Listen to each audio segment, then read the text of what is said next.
Good morning. Wow.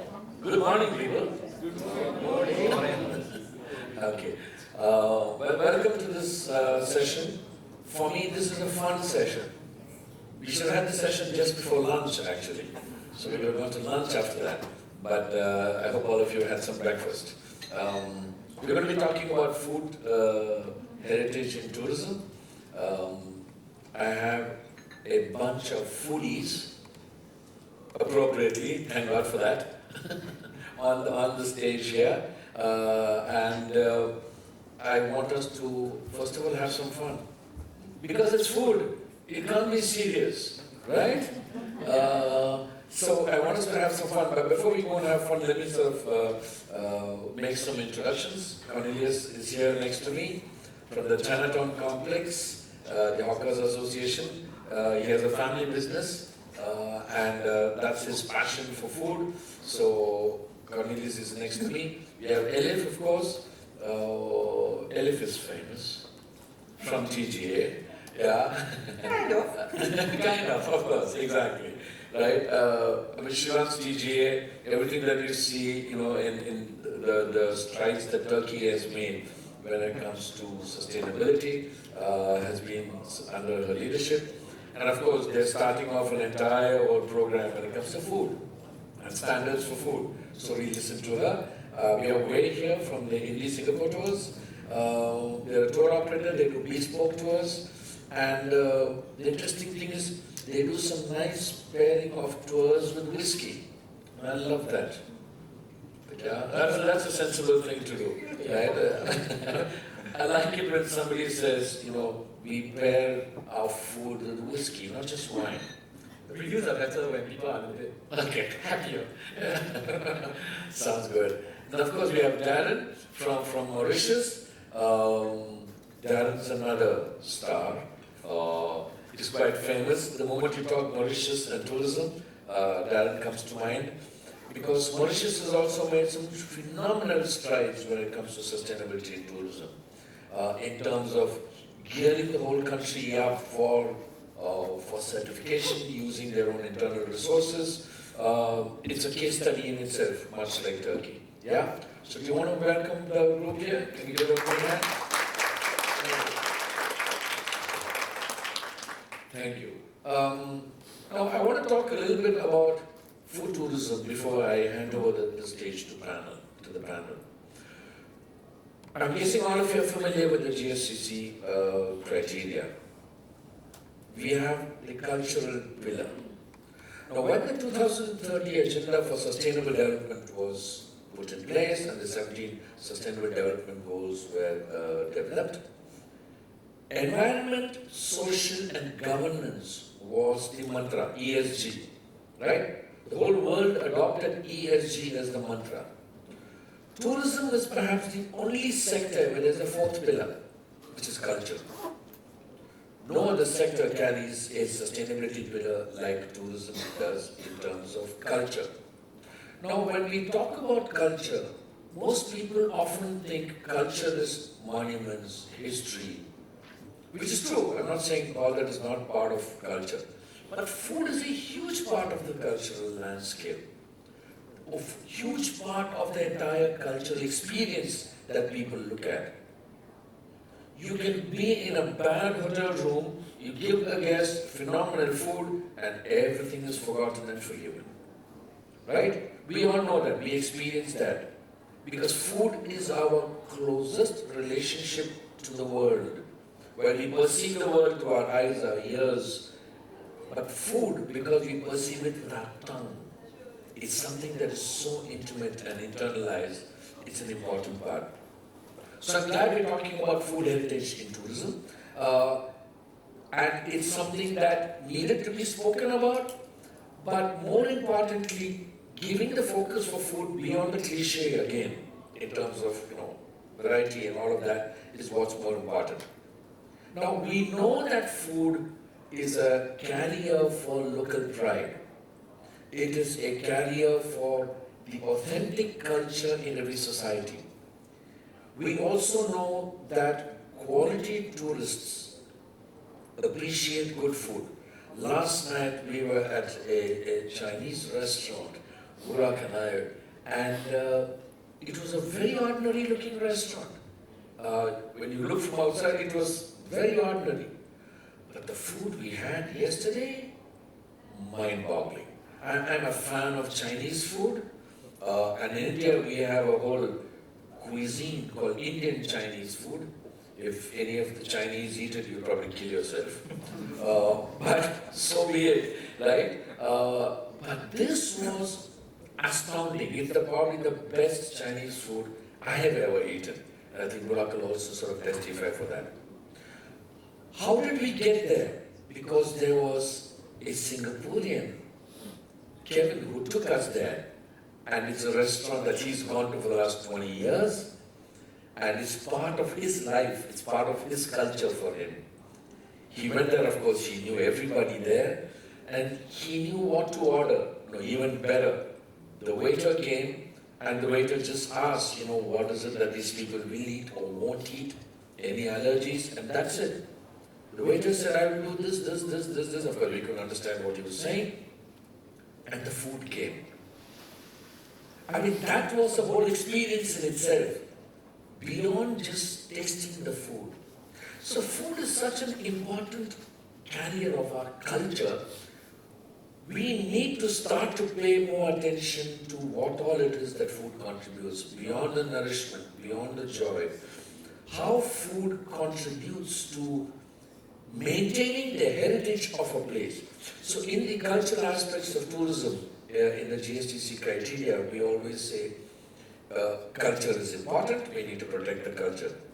But I always say in the training programs that I do, if there is one pillar that can directly contribute to business, building revenue, contributing towards your bottom line, that is the food aspect. And the more you put in cultural depth to food, the better off you're going to be, the better returns you're going to be. So food, while it obviously makes business sense, from the tourism perspective, repeats, referrals, all that, food is what leads the pack. If there is one element that we can say leads to good business from a repeats, referrals and all that perspective, we can very safely say it is food. So it's time we started to recognize its contribution to more than just cost of food versus sale of food and the revenue does, more than just eat local, eat 10 kilometers, 50 kilometers. It's more than all of that. It's more than the organic food movement. It's all important. But it's more than all of that. And like I said, the faster we recognize that, the better off we're going to be from an overall cultural depiction perspective, but the importance we give to the kind of food we serve and how we serve it. With that as a framework, we have experts here who are going to share with us their views.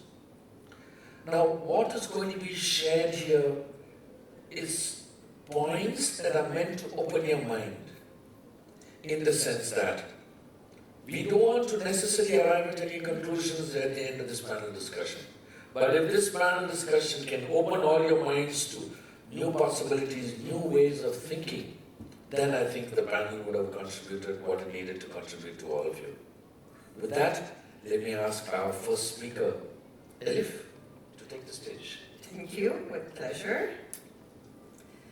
So, good morning once again, and I will be sharing today how Turkey combines ancient culinary traditions with modern sustainable practices, crafting a unique gastronomic legacy that is both rich and environmental conscious.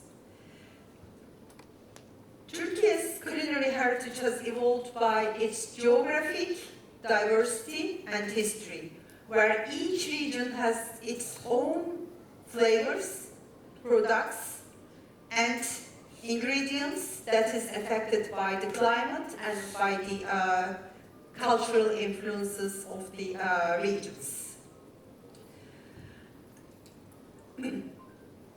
We are giving importance to position our country as a food country, as a culinary capital.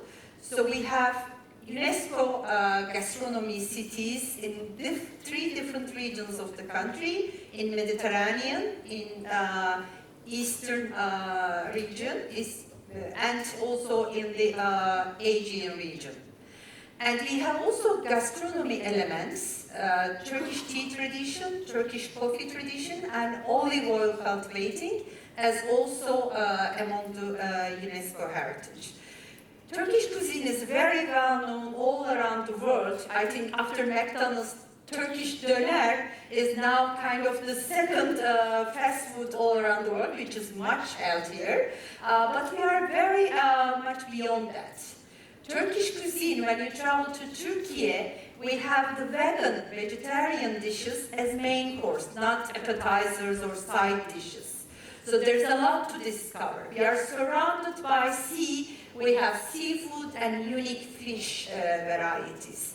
So there's, while we were discussing about the Zoom call, the session with Ram, changing the cliches. So kebab is a cliche about Turkish cuisine, but it is far beyond that. So this is something that we are trying to also tell the rest of the world when you have something that's very famous, but we are trying to show the other things. So we are, when we talk about gastronomy, we are very well aware that the experience is important. And it is not only related with your own cultural food. As you mentioned, we're in Singapore, it's an Asian food, but you talk about the Chinese restaurant. And yesterday we went to an also kind of an American type of a place, and we had a very delicious artisan burger. So it is an also experience too. So we are trying to also create gastro cities like Istanbul, that people will have the best Turkish food, but also they can have the best Japanese restaurant, best Italian restaurant, because it is not limited with our own cuisine. We need to show respect to our own cuisine, but we can always also become capitals of the other cuisines or show the good examples. But again, the experience is not limited with the food only, with how and where you consume it. So Turkey is an also country where we are the number 4 in terms of grape production. We are a wine country. We have vineyard routes all around different regions of the country, in Aegean, Mediterranean, Central Anatolia, in the Marmara region where Istanbul is located. Turkish tea and Turkish bagels, simit. It is the start of a day in the morning when you are having a journey in Istanbul, passing through continents on a Bosphorus cruise. You eat your simit, but also you feed the birds. So this is something that you remember as a lifetime experience. And olive tree, of course, one of the first trees in the world, as a symbol of health, peace, friendship. Turkey is an also olive oil country. There are different ways to show your respect to your cuisine. So since 2022, we have dedicated a week every year, the 21st of May, as a Turkish Cuisine Week that is celebrated in 81 provinces of the country, but also all around the world. More than 100 countries, the Foreign Affairs Ministry, Turkish Culture and Tourism Ministry, Turkish Airlines, and the Presidency, the First Lady is also under the patronage. We celebrated everywhere with a dedicated region, destination, and also cuisine.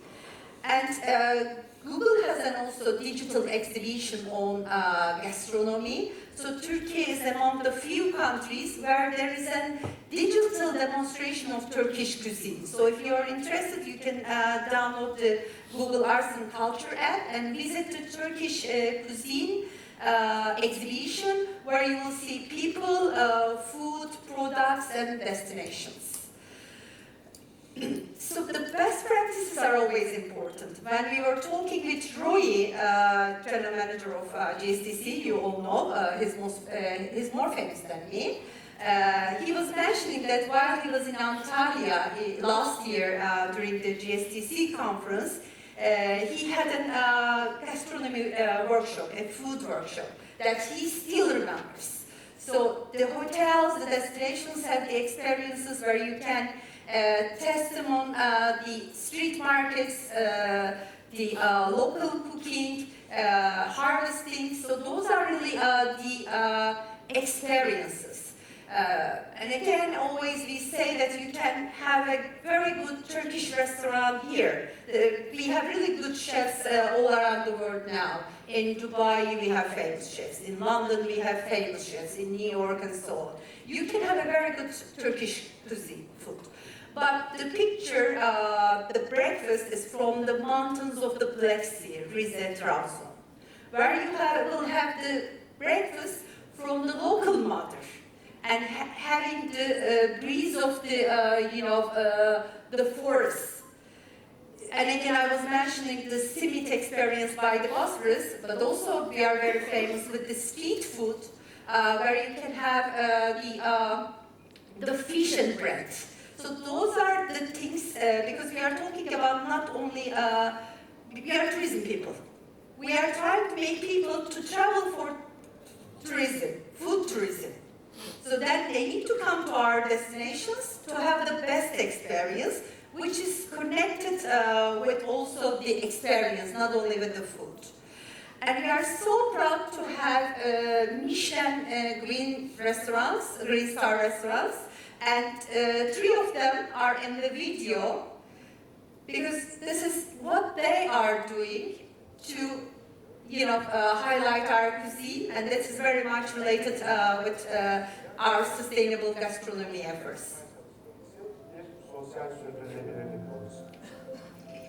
Adım Ramkumar Taşdemir. İstanbul'da yaklaşık 35-40 kişi ağırlayabildiğim bir restoranım var Yeniköy'de. Enerji tasarrufu, hikayenin sürdürülebilirliği, aktarımlar, bunlar benim son zamanlarda daha fazla önem verdiğim, daha fazla altını çizdiğim alanlar açıkçası. Ben bunlara daha fazla yoğunlaşıyorum. Ben Duygu Özer Sonel Aktar. 2010 yılından beri ailece Urla'da yaşıyoruz. Biz istedik ki öyle bir mekan olsun ki Urla'da yaşayanlar gelsin, kahvesini de içsin, güzel bir yemek yemek istiyorsa yesin, bütün şarapları, Urla şaraplarını tadabilsin, farklı bir şey yapalım istedik.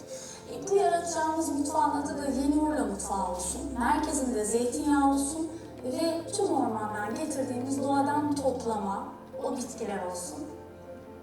Ben Ozan Kumbaser, Urla Vine Lokal'in kurucu şefiyim. Biz 6 yıl önce bu restoranı açmaya karar verdiğimizde dedik ki lokal çiftçilerle çalışacağız, lokal insanlarla çalışacağız, buranın malzemelerini kullanacağız ve ne yapabilirsek onu yapacağız. Ben Osman Sezener, Urla'nın sahibi ve şefiyim. Dünyanın bana göre en önemli mutfaklarının başında geliyor Ege mutfağı ve Türk mutfağı. Dünyada bu kadar sürdürülebilirliğin yüzlerce yıldan gelen bir gelenek olduğu bir mutfak dünya üzerinde zaten bulunmuyor. Ben istiyorum ki babam bu toprağa ne kadar değer verdiyse, ben bu toprağa ne kadar saygı duyuyorsam, ileriki nesiller de iyi ürün alabilmek için bu toprağa bu kadar saygı duysun. Umarım bizim çocuklarımız da bu saygıyı çok daha büyütür ve iyi ürüne, toprağın sürdürülebilirliğe bizim kadar önem verirler. So I'm a bit over time, but I will talk about the new program that we are working on with GSTC. As you know, we have initiated a national hotel program, which is mandatory for all accommodation facilities in the country, and we have over 19,000 GSTC verified hotels and 1,300% certified hotels, full certification. We are looking at the matter in a holistic way. So in order to start certifying our destinations, we need to first certify the tourism attractions, the businesses. So the second topic was the gastronomy, the restaurants. We had long discussions with GSTC We said that we don't want to cooperate with any other certification program. Of course, there are really very respectful ones, but we have a path, we have a roadmap with GSTC. And then GSTC said that, but we don't have a restaurant criteria. We said that, okay, let's develop it together. We want to be the pilot destination. We will invest on that. We will create our own criteria based on the GSTC industry criteria. But at the same time, GSTC and TGA, together with Cappadocia University, will initiate a technical advisory group, a global one.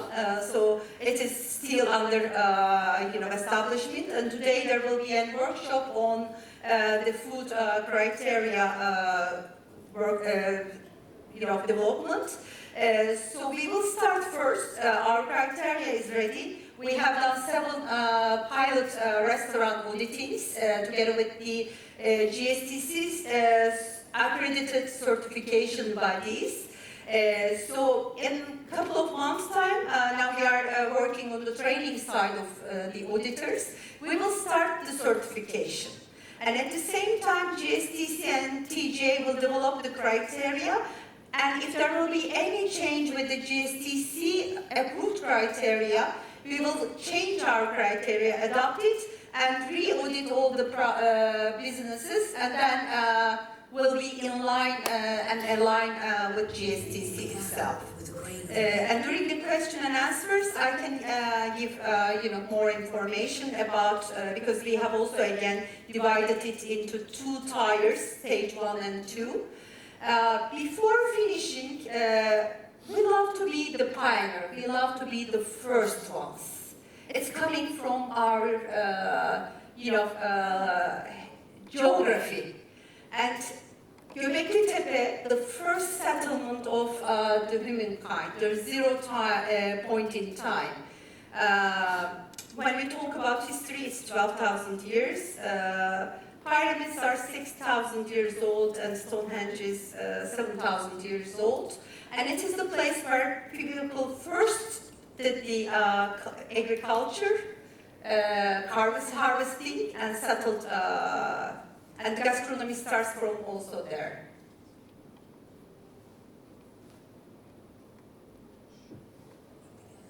The grain of wheat in the heart of Anatolia. It drank from the waters of Mesopotamia and blossomed under the sun. Kneaded with curiosity, 12,000 years ago, the first bread was born in Anatolia. Today we produce the oldest bread from Taş Tepeler with our award-winning chefs, sharing it with the world. Enjoy the oldest bread of Turkish Airlines business class in the skies. 12,000 years old, and it's still as fresh as ever. And I'm happy to present you the first bread. And I have several there, and olive oil. Thank you. Whoa, this is precious. Thank you. Thank you very much. Thank you very much. You highlighted an important point, when we did the discussion on cliches. Yeah, when you talk about Turkey, you talk about doner kebab. You talk of India, you talk of the curry. You talk of Italian, you talk of pizza. But it's so far away from the truth and the width that there is, right? I mean, I was in Italy last year, and I never ate a single pizza. Every part of Italy had the food which is so completely different. And I said, you should stop exporting your pizzas. Right? So moving away from the cliches is so important. And for me also from Turkey, it is Turkish coffee. But you're talking about Turkish tea. So it's really, we need to disrupt our own thinking of what we put in our minds as to what is food. It's not Italy pizza. Doner kebab, Turkey, curry, India. There is so much more to it in terms of cultural width and depth. It's time we started to explore all of that. Thank you again, Elif. Daren, the floor is yours. Thank you. All right. Okay, great. Thank you for the invitation and GSTC as well. I beg to differ because in Mauritius we take food seriously, right? So it's not that fun.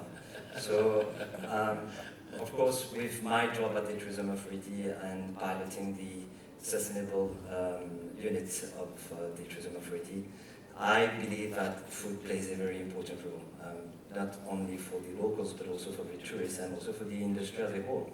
Because why people come to Mauritius is not only about the beaches, it's not only about the environment, beautiful one that we have, but also about that cultural aspect where people want to taste, want to experience, and want to make a memorable memories out of all of that.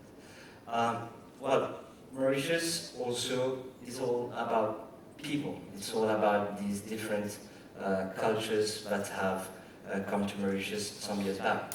Of course, we are a new nation. The 12,000 years bread is much older than Mauritius. Mauritius is quite new. We only got our independence in 1968. But we represent a blend of multiple cultures, multiple religions, and multiple races all around the world. And what makes the beauty about our gastronomy is that there's a blend. Of course, when we see our people, we can identify them as Chinese, as Indians, as Africans, as Europeans, but they all brought around their own culture to the island. But then it came with a mix of all of that. So whatever you will eat in India as a curry, or as a fried noodles in China, or as a pizza from Europe, in Mauritius you will still get it, but it will be a blend that has been made with love, with passion, and what has been reinvented to be today what we call our local gastronomy. So it takes time, it takes also some kind of invention about all our people out there, and what is interesting is that we can say that we are a Mauritian when we recognize all of these dishes as Mauritian dishes. So that is what makes us happy as a nation, and what makes also our taste buds happy when we go around.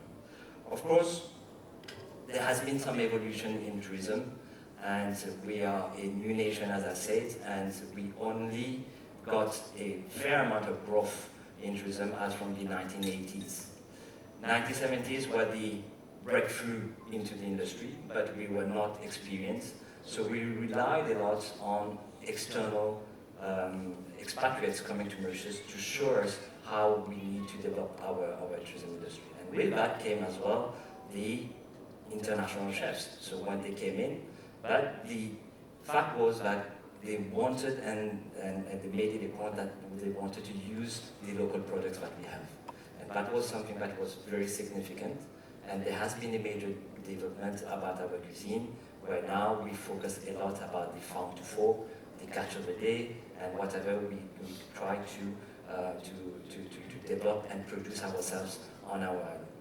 And it is a fact as well, because now that our own local chefs, they have grown in maturity. Now they are in a position now to further develop that cuisine and make it more appealing to the different kind of tourists that we have. All of this comes with education and awareness, and we are proud to have had our hotel school in Mauritius since many years now, and this has been done also with the help of a French guy coming in to inculcate the best practices in terms of food as well. But now there's not only the hotel school, there are so many other institutions that have implanted themselves in our landscape, where we give a fair amount of importance on how we further can develop also our culinary and our gastronomy in Mauritius.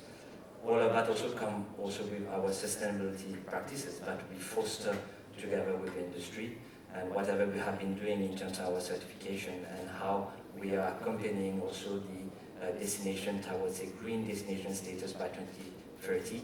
There's a fair amount of awareness and education onto the food sector on how we need to progress and further develop it.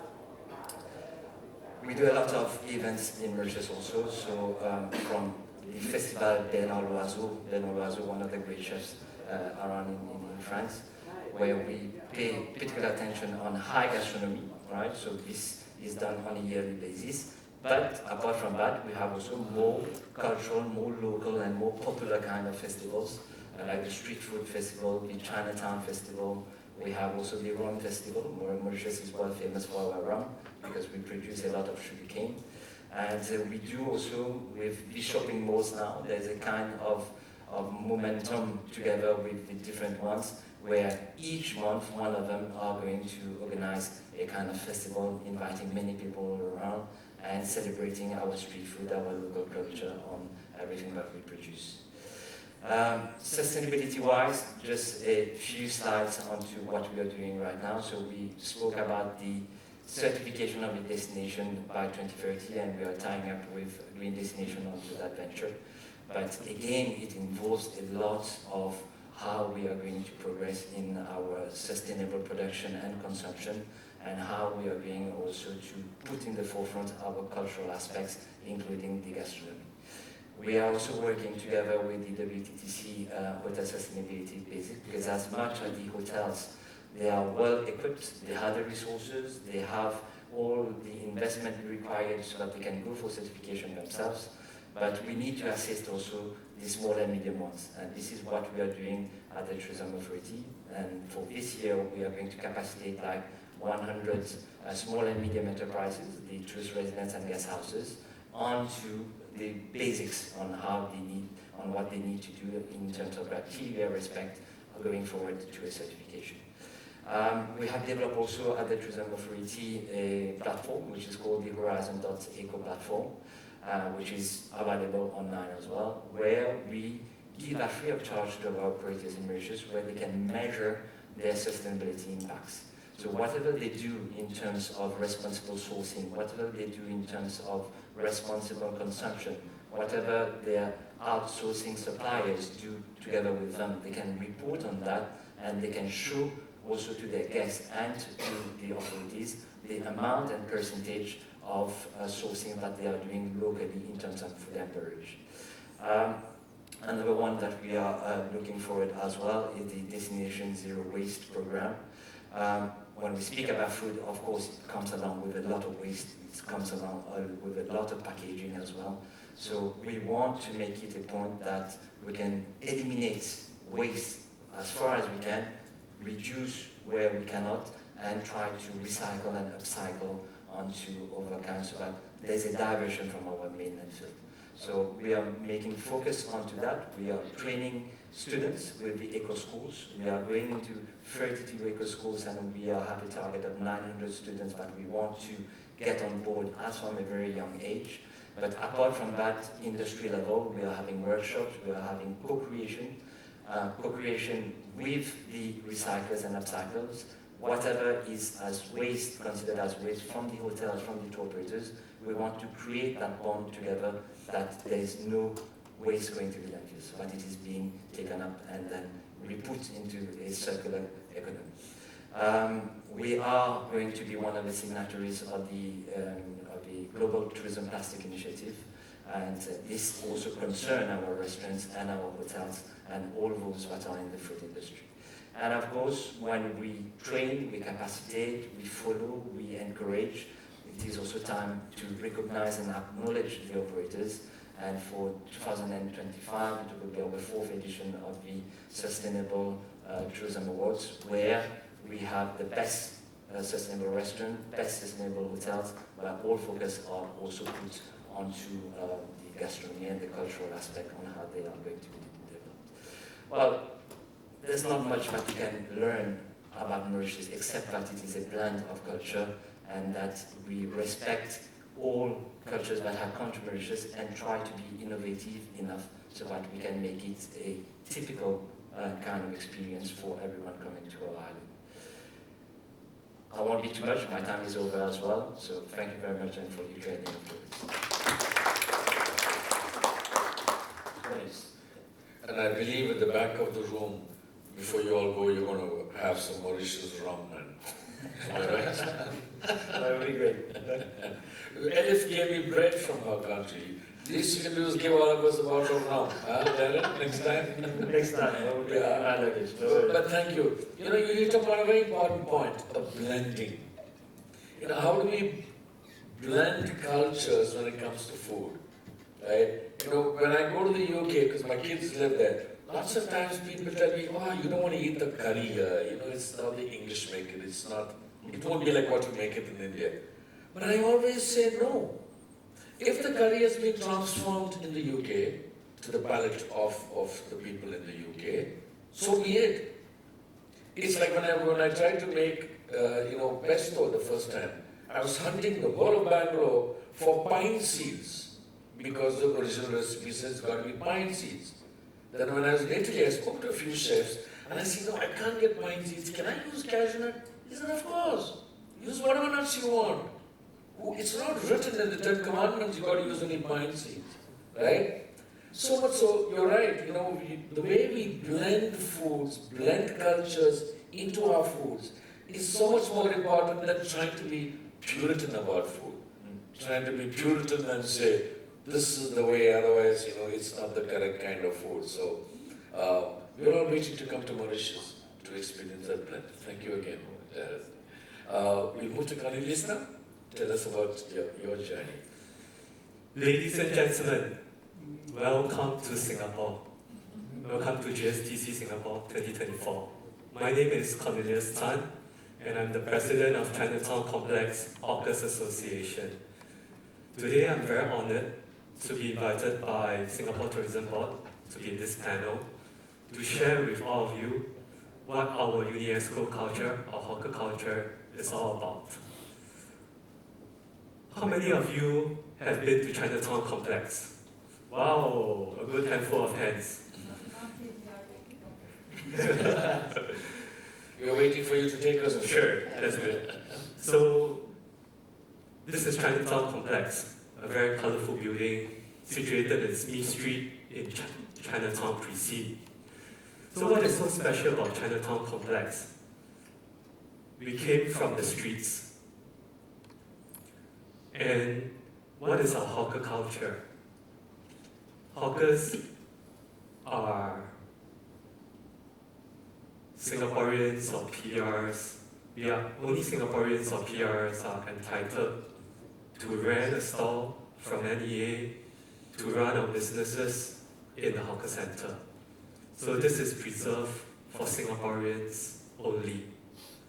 And our assistants that we employ can only be Singaporeans and PR, permanent residences. So which means that in this hawker culture, we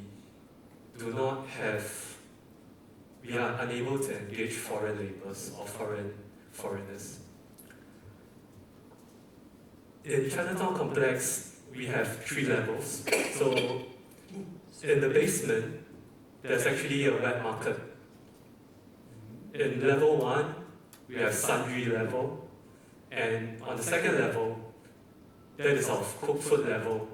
All in all, we have more than 700 units in this complex, 700 stallholders. And what is so special about these 700 stallholders? They are all family businesses. They are all family businesses. So today, allow me to bring you into Moodely cooked food. Afai is cooking laksa and prawn noodles for his customers. He came from the streets. He took over his parents' business. His parents are still helping him at the stall. They are 70 over years old. And look at the signage, look at the whole entire appearance of this hawker center, this stall. Aesthetically unpleasing. Very raw. However, this is our gem. This is our gem of Chinatown Complex and hawker culture. We come to our hawker store every day as a way of life. It is not just for making business. We can open our stores, we can open our gates and make $0 a day, and we will come day after day. Why? Because it's our way of life. And at 60 over years old, 70 over years old, even 80 years old, you'll see hawkers at their hawker store. They are happy to mingle with neighbors. they are happy to be part of this community kitchen, and they are happy to be responsible to feed the community. Ladies and gentlemen, look at the center of the pricing. $2, $3, $4. These are in Singapore dollars. Where in Singapore can you find something that costs $2, $3, $4? I'm very proud to tell you that in our hawker center, you will be able to eat a bowl of laksa at $2, and you will be able to eat a bowl of prawn noodles at $2. And you will be full. You will be full. This is the uniqueness of hawker culture. Sincerely. Anywhere in the world, Singapore is a metropolitan city. We have a lot of eateries around in Singapore. We have a lot of restaurants, a lot of investments pouring in. However, the government, such as NEA, such as MSE, can protect hawker culture and support hawker culture in a way that they can, such that the rental is stable and Afai can be at this stall from the streets since 1983 till today. The rental will not surge like how private sectors would. Over years, the rental stays steady, and he doesn't have to run around anywhere, and he did not. He was there since 1983 from the streets. So as we talk about hawkers, the general age is on average of 62 years old. So it is a trade that is so steady that every hawkers are so passionate about that they want to work until the last day that they are able to move. So they will come day after day, day after day. And when we notice that the hawker didn't open their store on that day, the hawker, something happened at home, or he is not feeling well. This is me and my parents. From young, I wanted to take over my parents' business. But in the education system, I worked so hard to go into university, to get a degree. How come into a hawker trade? It is a calling. It is from the heart that I want to be part of the hawker culture. It is the heart that I want to give honest, decent pricing and products made by myself to my customers. This is how I want to honor hawker trade and my family's legacy. Ladies and gentlemen, it's not easy for anybody, any young Singaporeans to step up to the hawker trade because of education, study so much, go into a corporate, multinational corporate industry, go and climb the corporate ladder. Fantastic. But hawker trade is something that is really a hidden gem. A lot more young people are coming into the trade to start as hawkerpreneurs. And this is how we sustain the trade. They will be going into fusion from home cooks to hawkerpreneurs. The overheads are low in a hawker center context. The rental, the government supports are there. Thus, it is a very good opportunity with low risk and highest probability of success in starting off a food trade in a hawker center. And most importantly, the customer base is already there. They just need to open their shutters and their customers are sitting in front of them. So this is a very good opportunity, a very good chance for me today to share with you what our hawker culture is all about. And I sincerely hope that all of you can join us in our various hawker centers. We have 110 hawker centers all over Singapore. I believe that in every hawker that you visit, the hawker that you see is a local. And they will cook for you like how they cook for their sons, their daughters, and their family. Because when they are there, that is their passion. Their passion is to cook for you and to make you smile after eating their food. So, ladies and gentlemen, thank you so much for being here with us today, and welcome to Singapore. Thank you.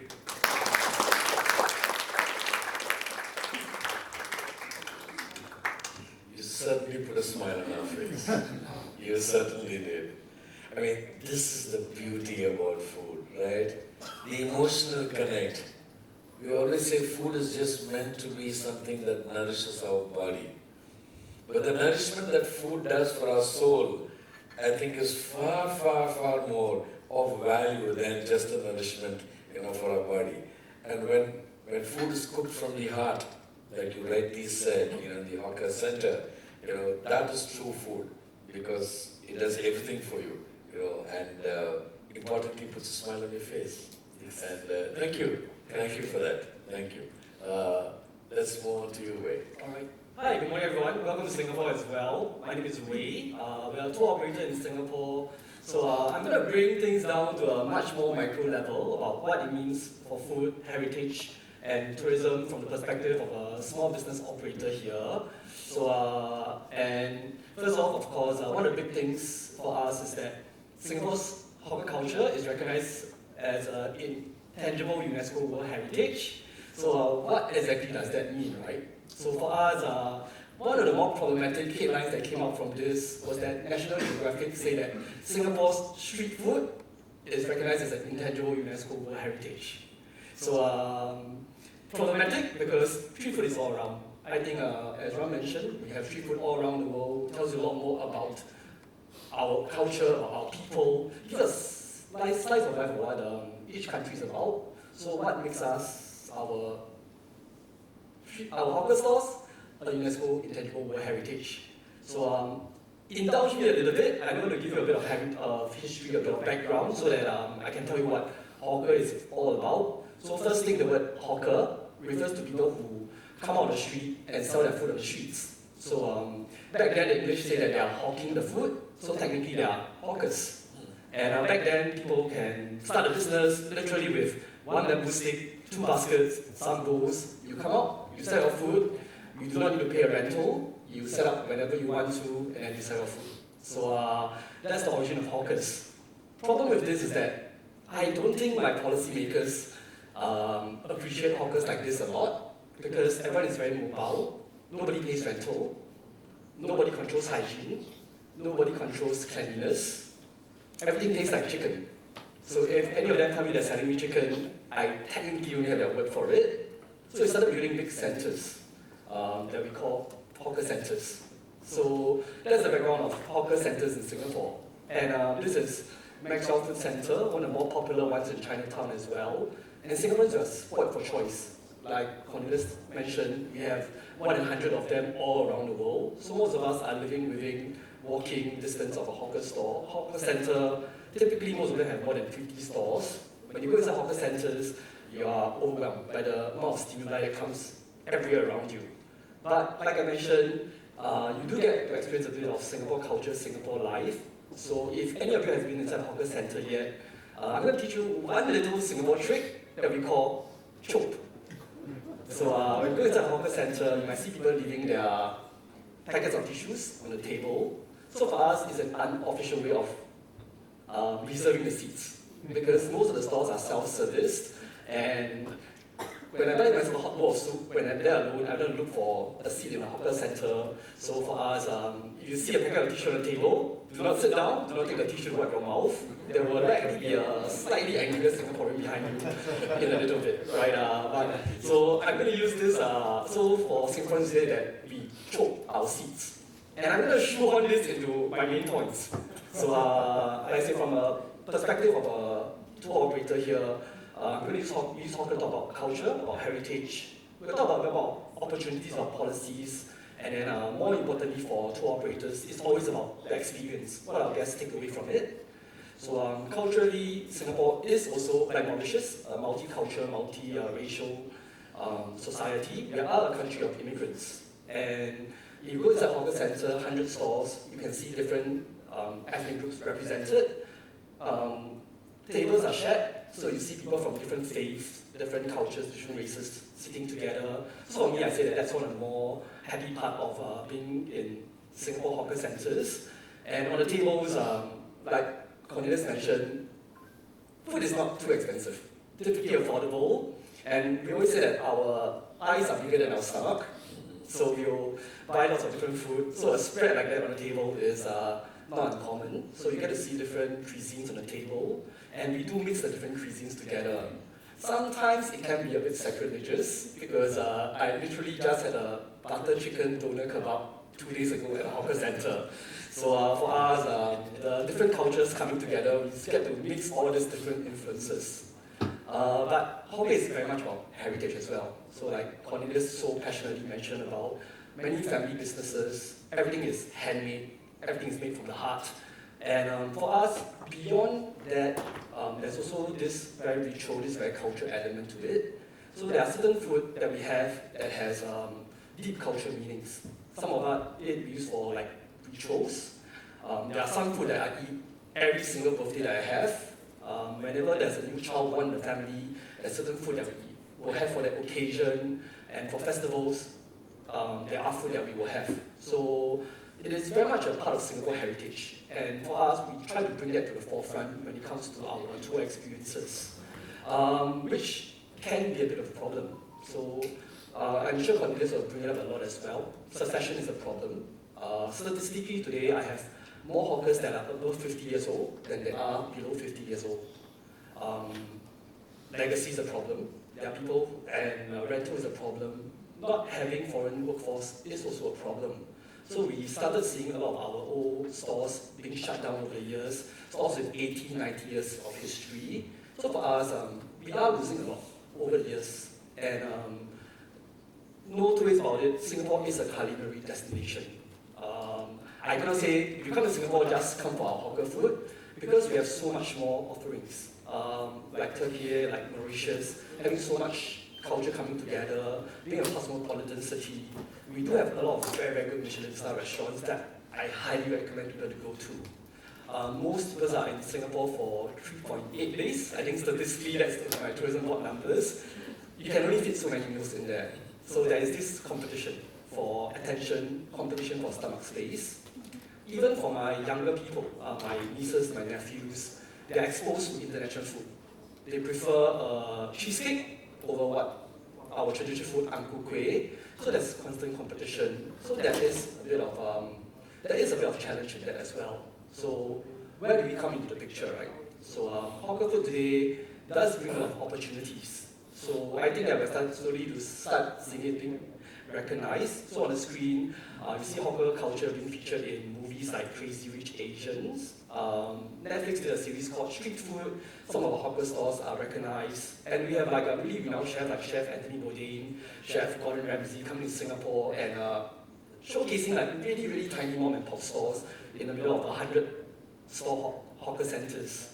So we started bringing hawker culture out of Singapore, and slowly we started to see a bit more recognition in terms of it. So as a tour operator, we have guests who come in to say that I'm overwhelmed in a 100-store hawker center, show me what's best.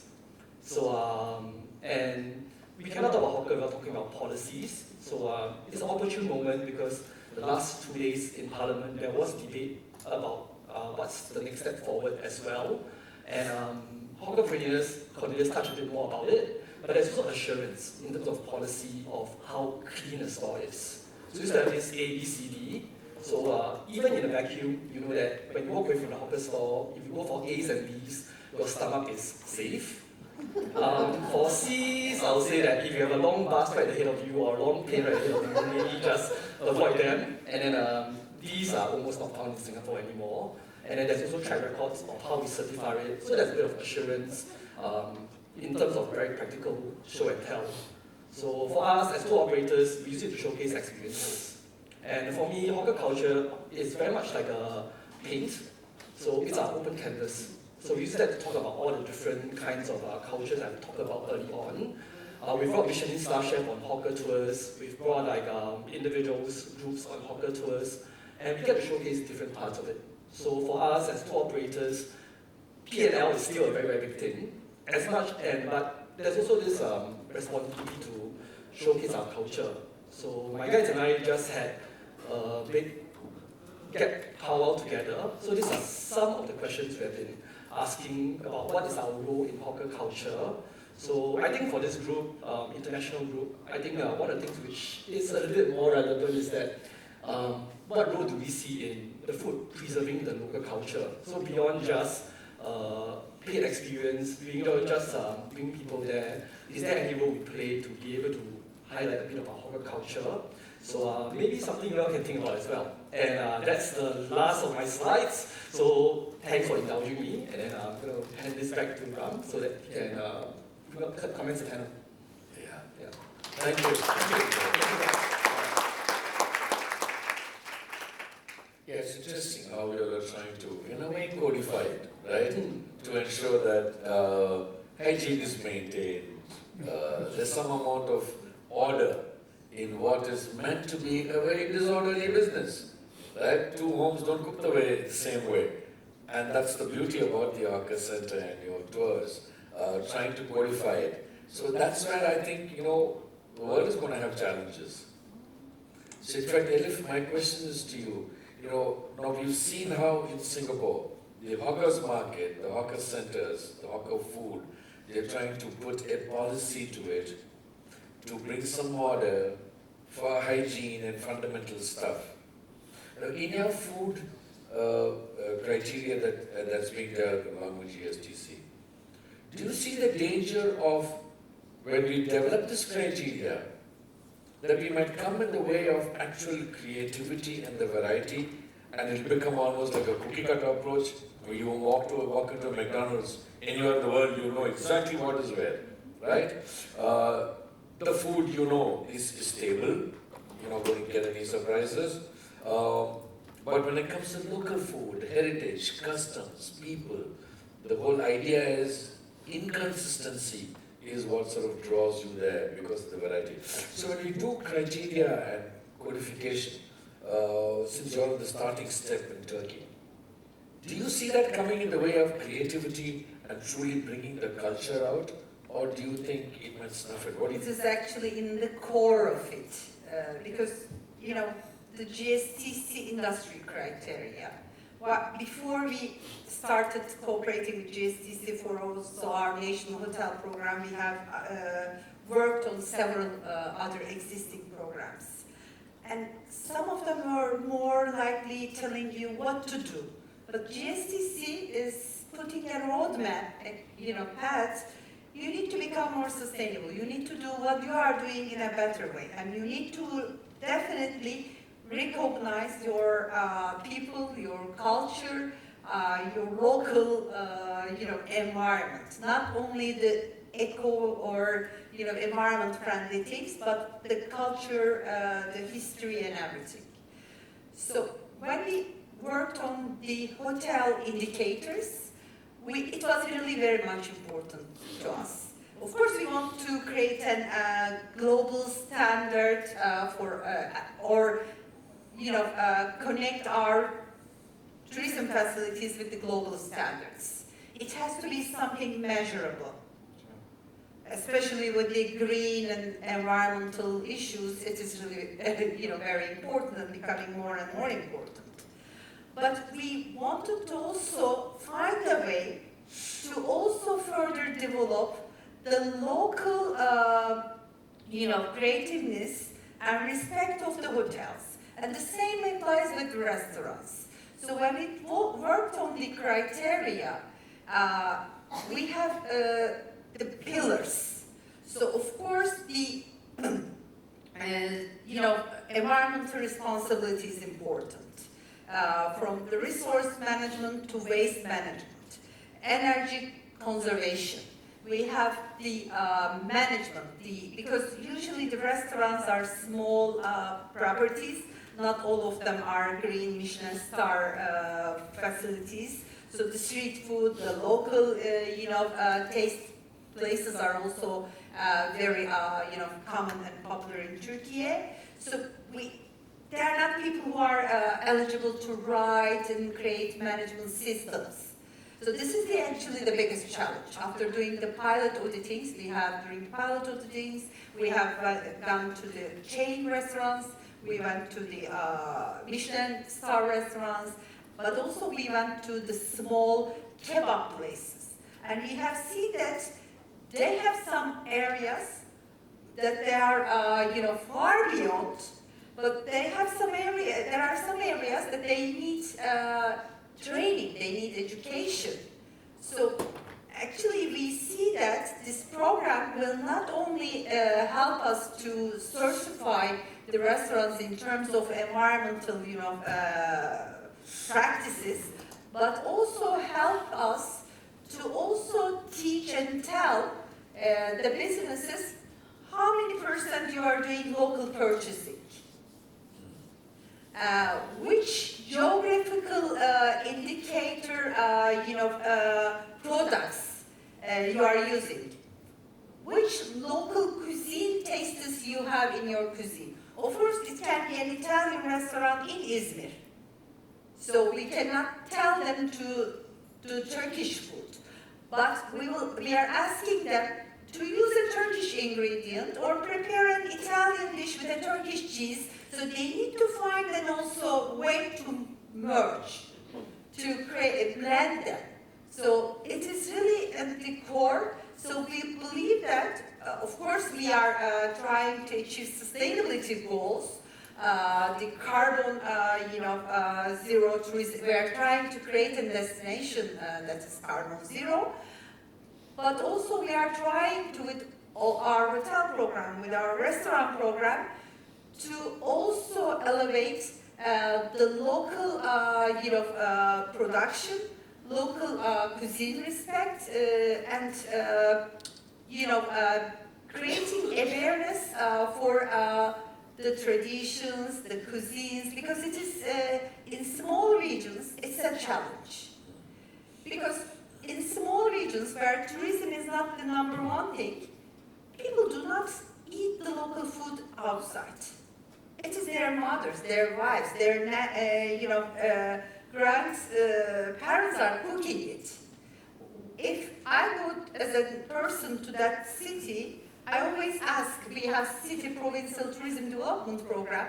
They tell me about their cuisine and so on, and I ask where I eat it. And in most cases, they have really very few places to eat. So we are also telling them, you need to cook your local dish. Because if I'm a person who is coming outside, a business person, a tourist, where I can find it? So this is actually, we are so much believing in the program, so we believe that it will also help us for the creativity of the local cuisine. That's going to be interesting. In fact, I'm going to put that to you, Cornelius. She talked about how we need to train, Turkey's on that journey now, on trying to train the local restaurants on aspects which they're not really following properly, perhaps. Right? There are lots of things that are fantastic, there are 2-3 elements which they need to be trained on. I cannot imagine coming into the hawker center and telling some of the traditional hawkers there, who are probably 50, 60, 70 years old, there's a new thing that I need to tell you to learn. So how did Singapore make that journey of just traditional hawker centers, cooking whatever they wanted to, where it's been codified to some extent, because Singapore also went on that journey of codification. How did they react? Did they rebel? Or did they just quietly submit? Or did they listen and say, I'll do what I want still? How is it working? In Singapore, in the hawkers, the average age is about 62 and above. So generally, they are unable to speak English, generally. So they speak their mother tongue, typically Chinese, Malay, Indian, they speak their dialects. So when we are when the government is trying to reach out to the hawkers, Hawkers Association plays a very important role in bridging the hawkers and the government. So what are Hawkers Association? We are a group of volunteers that come together with our expertise to help that specific hawker center. So this is hawker. These are hawker associations. So when the government has certain food hygiene policies, we will communicate it down to the ground and tell them that this is now the standard and you have to attend a license program. Say they have to go for class. And we have Skills Future where they can use the money as credits to attend the class and get certified after that. Like I say, a lot of them, they do not understand English. So what do? The classes are conducted in Chinese, Malay and Indian. And also, they are illiterate, so which means they do not recognize characters of words. And what do at the end of the day? Verbal, one-to-one assessment. So do they tell me, hygiene, what should you do? Or I should do step 1, step 2, step 3. So is it A, B, C, D? And they do it like this.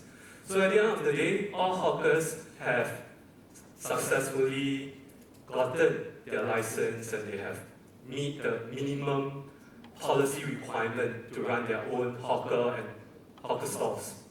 So moving on, there will be a lot more policies and implementations, and hawkers on the ground are more open. They do not rebel. They know that in this trade, they have to be very resilient, very adaptable. And when it comes to quality control or recipes, in fact, they keep a lot of things in their bags. I won't show you what is my secret recipe. So at the end of the day, they will go around, if they sell prawn noodles, they go around eating other people's prawn noodles. How can I improve on my prawn noodles? And in every store, they have their own quality control, they have their own purchaser, they have their own finance manager. And because it's only for a small quantity of food that they can produce a day, right? Perhaps 100 bowls, perhaps 200 bowls a day. So everything is kept very tightly. When it comes to wastage, they won't want to waste money. The kind of profit margin that they are making, how can they waste food? They can't. They need to make sure that all the wastage they are being controlled, so that their money, they can maximize it. So this is the beauty of hawkers in Singapore. Nice, yeah. In fact, you hit upon a sensitive issue of food wastage. We talk about that a hell of a lot. Daren, I'm going to ask you something. Now, Mauritius is also very well known as a wedding destination.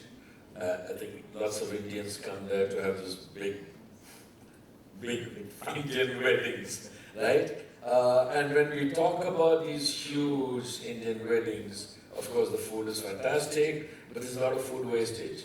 So when we were in Antalya, if you remember the hotel that we stayed in, they did not have an open buffet, they had a closed buffet. And I remember speaking to the general manager there, I said, why do you have a closed buffet? It was something that was introduced during COVID. And they continued that. And he gave me an interesting fun fact, saying with a closed buffet, they've reduced their food wastage by 30%. Because it's embarrassing when you give your plate to the chef there, if he puts one piece of chicken, to tell him, no, can you put 10 pieces, please? It's embarrassing. So people naturally hold back, and food wastage comes down tremendously because of that. Which I thought was an interesting, fact that we learned from Antalya. So from a Mauritius perspective, because you all tend to do, you have the potential to do all these huge events, do you have any kind of norms? What are you all doing, in terms of food wastage specifically? Is there anything that you sort of looked at? Absolutely. Yeah, of course, Mauritius is very renowned for the mass market, or the big fat Indian weddings, you spoke about it, but then there are also many other events that take care. But I think that the hotels where we have the conference centers basically are there, they are now more conscious about the food waste and everything. So you're right to say that even in Mauritius now the open buffets are becoming less and less into the concepts. So now everything is being served, or most of the things are live cooking. So the guest will be coming in front of the chef, then it is going to be cooked, and then it is going to be served. And that helps also in terms of your food behind the scene, where you will put it in the front when and as required. So this is now the concept. But I think that over and above, I spoke about the co-creation, right?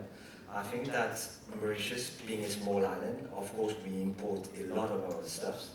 And I always say to the chefs or to the hotels, you know, why on earth a French guy would come to Mauritius to eat a foie gras?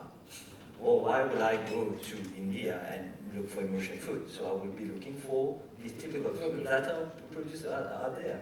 So I think that now the mindset is being changed, and there are organizations such as Made in Maurice now, which is a certification as well, where they are going to certify restaurants and even hotels on the level of Mauritian, how they are adapting Mauritian products and services within their enterprises.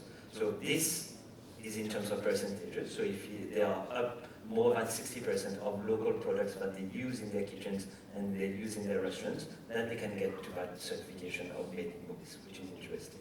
But I think that the reinvention that comes with also co-creation is the beauty of how, you know, when we put one industry with another, how they can co-create things that are adapted to the tourism sector. I'll give you a simple, quickly example. You know, Mauritius used to be a sugarcane producer, and intercrop, right? Because the sugarcane it is in July, so we used to be planting cassava, right? So cassava, then out of the invention of the old guys before, they developed what we call biscuit manioc, a manioc biscuit, right? So everything very common in Mauritius, but it used to be in plastic packaging. So everywhere you go in every shop you will see that kind of biscuit. So very good for everyone. But then came the sustainability of the hotels, and they said, okay, we want to be a plastic-free hotel. So how can we now integrate the biscuit manioc inside the hotels when we know that for preservation of biscuit it is in a plastic package? So they work together. So they work together and found solutions. Now they have it in jars, right? So they can sell it. And came also the issue about gluten-free. You know, and many people now they are intolerant to gluten, etc. So how to do your crepe, your pancakes, and your farata, you know, without gluten. So they co-created together with the cassava producer. Now they have a flour made of cassava, which is completely gluten-free, and now they are using it in the hotels. Nice. So these are examples of how, you know, co-creation will help to further develop the food industry. Thank you for that. And you again sort of segued into an important issue of packaging. You know, there are a couple of questions here saying, you know, if you can tell us, as you know, as a tour operator, when you take your people there, when the food comes in so much of excess, you know, plastic everywhere, is there something that you all are trying to do as a tour operator to minimize that? Yes and no, in the sense that, so unfortunately, currently the current rhetoric for most tour operators is that it's better to have more food than less food. It's better to have more than not enough. But and it's been in the psyche for decades. So even now we're also saying that maybe you just buy small tasting portions. If you like it, you'll buy more. And if you don't, you'll buy less. Or we will skip it altogether. So that helps a bit with the food wastage in that sense. In terms of packaging, as far as possible, we try to encourage dining in, which means sitting at a hawker center and then using the hawkers' cutleries and plates. So today, there's generally like a main collection system where everything is washed and reused. So that does cut back a bit on the plastic wastage. But having said that, we are very much beholden by the practices of the hawkers themselves. So some of them might find that it is more expeditious for them to use plastic cutleries. So that one, I would say that it's slightly beyond our control at the moment. But I would say that our education, it is getting better. Like the central, we do at certain hawker centers, there are central cleaning areas. So a lot of times we have like shared cleaners among 100 over hawkers. They're collected, it's all washed together and distributed back to the individual stores. So that helps a lot with the plastic wastage. Food wastage, unfortunately, is still a bit of a problem with the industry. Like I say, there is this general sensing that it's better to have more food than less food. So, and in the tours that we do, we try to introduce new flavors to people. Not every flavor is acceptable to everyone. So, for example, durians. Has anyone here tried durians yet? So, alright. So it's one of those foods that we say you must try in Singapore, but it is hugely divisive. So if you ask me, I'll say that 70% of my guests who tasted it spit it out immediately. But we have to get the entire durian by itself, so unfortunately there will be a bit of risk for that. So over time, after if you develop a relationship with the ground operator, sometimes they say maybe don't get the whole fruit, we'll portion it up for you so that everyone just have a bite, and then when they're done, they're done. So we are doing the little bit that we can, but I say because at the end of the day we are like third-party providers, a lot of times we are beholden to the ecosystem. Okay. Okay, thank you. I think this is the last, we're ran out of time completely. The last question to you. The question says, how does the government help the hawkers keep the prices low? Is the rent subsidized? Is it frozen? You did touch upon it. Yes, that's Can right. you just clarify that to us? So the environment, the ecosystem of hawker center, relatively the overhead is low, lowest in any F&B that you can start off. So the government has a rate that is market price, which is about $1,250 per month on average.